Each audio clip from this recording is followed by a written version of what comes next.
Жаштар сунуштаган долбоор президенттин колдоосуна арзыды.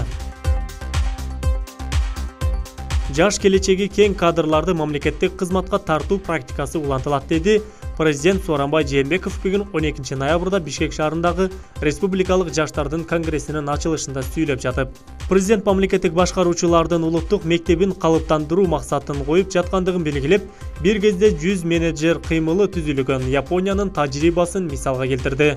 Билимдүү иштерман, жаңы көз караштагы жаш адамдар бул өлкөнүн экономикасын көтөрүүдөгү өзгөчө роль ойногон.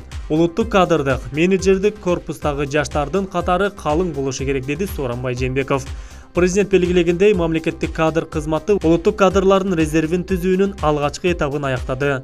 Конкурска катышкан 715 адамдын ичинен 35 адам кадр резервине өткөн. Алардын ичинен 2 жергиликтүү өз алтынча башкаруу иштери жана этностор аралык мамилелер боюнча мамлекеттик агенттиктин стат катчысы жана Бишкек шаарынын өнүктүрүү агенттигинин директору болуп жогорку мамлекеттик кызматтарга дайындалган.